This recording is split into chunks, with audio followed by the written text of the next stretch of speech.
आज की इस रिपोर्ट में हम बात करने जा रहे हैं सांस्कृतिक क्लब पर्यवेक्षण रिपोर्ट। तो स्टूडेंट्स, यदि आप बीएड के या बीटीसी के स्टूडेंट्स हैं तो आपको ये रिपोर्ट बीएड सेकेंड ईयर में बनानी होती है, जिसे हम कल्चरल रिपोर्ट कहते हैं। तो ये रिपोर्ट या तो आपके रजिस्टर में या आपकी डायरी में बनेगी। तो इस रिपोर्ट में क्या क्या बनता है वो हम आज डिस्कशन करने वाले हैं। वीडियो में लास्ट तक बने रहें। इस रिपोर्ट को हम अच्छे से पढ़ने वाले हैं। क्या क्या बन रहा है इस रिपोर्ट में वो सारी बातें डिस्कशन करेंगे। तो दोस्तों, सबसे पहले हम इंट्रोडक्शन के बारे में पढ़ेंगे कि इंट्रोडक्शन होती क्या ये सब चीज़ें हैं।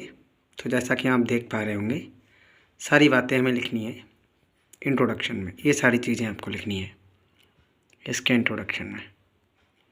तो देखते रहिए आप, और आप लोग इंट्रोडक्शन लेते रहिए। अगर मैं बताऊंगा तो काफ़ी ज़्यादा टाइम लग जाएगा वीडियो में। इंट्रोडक्शन में इतना आ गया है। उसके बाद मीनिंग सांस्कृतिक कार्यक्रम गतिविधियों का अर्थ।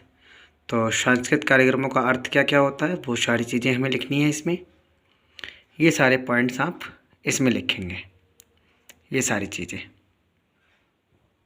अच्छे से।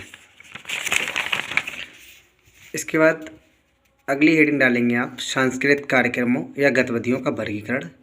किस प्रकार से आपके विद्यालय में सांस्कृतिक गतिविधियाँ होती हैं, आयोजन किए जाते हैं। समय समय पर विभिन्न प्रकार के धार्मिक राष्ट्रीय त्योहारों पर, शिक्षक दिवस, बाल दिवस, वार्षिक महोत्सव आदि अवसरों पर आयोजित गतिविधियाँ होती हैं। ये सारी चीज़ें आपको लिखनी है। इसका विवरण निम्न प्रकार है। अब होता क्या है, जैसे कि इंडोर सह पाठ्यक्रम गतिविधियों की सूची। तो आपके कॉलेज में इंडोर सह पाठ्यक्रम कौन कौन से हैं, जैसे कि नाटक, संगीत और नृत्य, चित्रांकन और रंगाई, सजावट, क्ले मॉडलिंग, कला और शिल्प, प्राथमिक चित्रकला। और आउटडोर में कौन कौन से आपके आते हैं, सामूहिक परेड, योग, व्यायाम, क्रिकेट, कबड्डी। तो ये सारे आपके आउटडोर में आते हैं। और जैसे खो खो, हाथ गेंद, सामूहिक, ये सारी चीज़ें आउटडोर में। अब सांस्कृतिक गतिविधियों का अधिगम में सहयोग। तो सांस्कृतिक गतिविधियाँ जो हैं वो हमारे अधिगम में बहुत ज़्यादा सहयोग रखती हैं। जैसा कि आप देख पा रहे होंगे, ये सारी चीज़ें, ये सब आपको इसमें लिखना है। ये सारी चीज़ें आपको इसमें लिखनी है। कल्चरल एक्टिविटी, वही जिसकी हम बात करें तो सबसे पहले अब इसमें लिखना क्या है आपको, आप लोगों को कल्चरल एक्टिविटी में होता क्या है। सबसे पहले बात तो ये करें, होता क्या है कल्चरल एक्टिविटी।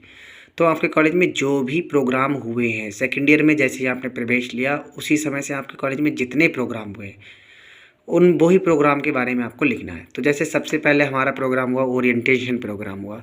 तो इसमें क्या हुआ, Springdale college of management studies के शिक्षा संकाय में बीएड के छात्र छात्राओं पर परिचय कार्यक्रम को आयोजित किया गया। कार्यक्रम का शुभारंभ कॉलेज के निदेशक जो हैं हेमंत जगोता जी ने और प्राचार्य प्रिया आनंद ने सरस्वती के समक्ष दीप जलाकर किया। कार्यक्रम के शुभारंभ के बाद बीएड की छात्राओं की ओर से स्वागत गीत प्रस्तुत किया गया। इसी प्रकार कई छात्र छात्राओं ने बढ़ चढ़कर हिस्सा लिया। विभागाध्यक्ष जो डॉक्टर इलियास अहमद जी हैं, इन्होंने धन्यवाद ज्ञापित किया और कार्यक्रम में प्रत्येक प्राध्यापक से अपने प्रश्न पत्र से संबंधित शिक्षण विधियों, क्रियाकलापों, व्यवहारिक ज्ञान, ये सारी चीज़ें। इसमें हमारे कुछ टीचर्स जो थे, मुझे सबसे पहले कृष्णा सर, विकास सर, साहित्य सर, सचिन सर, ये सभी टीचर्स इसमें उपस्थित रहे। और बीएड एमएड के छात्र। मनाए जाने का कारण क्या था, तो इस प्रोग्राम का मुख्य उद्देश्य जूनियर और सीनियर के जो सभी छात्र हैं उनकी जान पहचान कराने के लिए किया गया था। अब इसमें क्या है, आप अपने कॉलेज के अनुसार अपने कॉलेज का नाम डालेंगे, अपने कॉलेज के टीचर्स का नाम डालेंगे। विद्यालय में जो है आता है तब उसके मन में कई तरह के विचार उठते हैं जब नए बच्चे आते हैं। तो इन सभी विचारों को दूर करने के लिए और जूनियर सीनियर्स की पहचान कराने के लिए ओरिएंटेशन प्रोग्राम किया गया था। दूसरा कल्चरल एक्टिविटी में हमारे यहाँ टीचर्स डे मनाया गया। तो दिनांक 5 सितंबर को स्प्रिंगडेल कॉलेज में टीचर्स डे का आयोजन किया। इसमें शहर के सभी स्कूलों और प्रधानाचार्यों को सम्मिलित किया गया। शुभारंभ वही आरवी जगोता ने और सरोज जगोता ने किया था। इनरव्हील क्लब के अध्यक्ष ने संयुक्त रूप से समक्ष दीप जलाकर प्रस्तुत किया। मनाए जाने का कारण क्या था, तो कारण जैसा कि आप लोग जानते ही हैं। अब यहाँ पर ये सारी चीज़ें लिखनी है और इसके साथ में आपको एक पिक भी लगानी है, जो कि हमने इसमें लगाई नहीं, फ़ोटो लगाना है। थर्ड एक्टिविटी हमारे यहाँ गांधी जयंती का प्रोग्राम हुआ। तो हमने वही सारी चीज़ें लिखी गांधी जयंती के बारे में, मनाए जाने का कारण वो भी आप लोग जानते हैं। इसके बाद अगली एक्टिविटी हमारी यहाँ पोस्टर प्रतियोगिता हुई थी। तो हमारे यहाँ 2 नवंबर को कॉलेज में पोस्टर प्रतियोगिता हुई। अब जैसे कि आपके कॉलेज में कुछ और प्रतियोगिता होती हैं, उसके बारे में आप लिख सकते हैं। दिवाली से संबंधित जो थी, ये दिवाली पर ये प्रतियोगिता हमारे यहाँ हुई थी। इस कार्यक्रम में कौन कौन थे, मनाए जाने का कारण क्या क्या था, वो सारी चीज़ें हम इसमें लिखेंगे। अगली एक्टिविटी में क्या हुआ, चिल्ड्रन डे 14 नवंबर को मनाया गया। उसमें क्या क्या हुआ, क्या क्या प्रतियोगिताएँ हुई, वो सारी चीज़ें हम अपने अनुसार लिखेंगे। ये सब क्यों मनाई जाती हैं, ये सब कारण आपको इसमें लिखने होंगे। फिर अगली एक्टिविटी हमारी दशहरा से संबंधित पोस्टर प्रतियोगिता हुई थी हमारे कॉलेज में। तो दशहरा से संबंधित जो प्रतियोगिता हुई उसके बारे में आपको ये सारी चीज़ें लिखनी है। तो ये सारी चीज़ें जो भी हैं ना, वो आप अपने अनुसार लिखेंगे। इसमें कौन कौन लोग सहयोग रहे थे, किन किन बच्चों ने सहयोग किया था और ये मनाए जाने का कारण क्या क्या था, वो सारी चीज़ें आप लिखेंगे। अगली हमारे यहाँ सामान्य ज्ञान प्रतियोगिता का आयोजन हुआ। तो ये एक्टिविटी में आ गया हमारा एक कि इसमें बीएड और बीटीसी के बच्चों के बीच क्या हुआ, प्रतियोगिता हुई। इसमें कौन कौन विजय हुआ, कौन फर्स्ट सेकंड थर्ड तृतीय स्थान प्राप्त किया, मनाए जाने का कारण क्या था। कारण ये था कि विद्यार्थियों को किताबी ज्ञान के साथ साथ सामान्य ज्ञान की जानकारी भी आवश्यक है, तो इसलिए हमारे यहाँ ये प्रोग्राम भी किया गया। इसके बाद रिपब्लिक डे का आयोजन किया गया।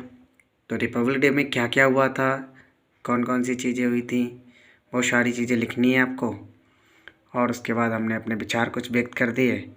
और 26 जनवरी आप जानते हैं क्यों मनाई जाती है, ये सारी बातें लिखनी है आपको।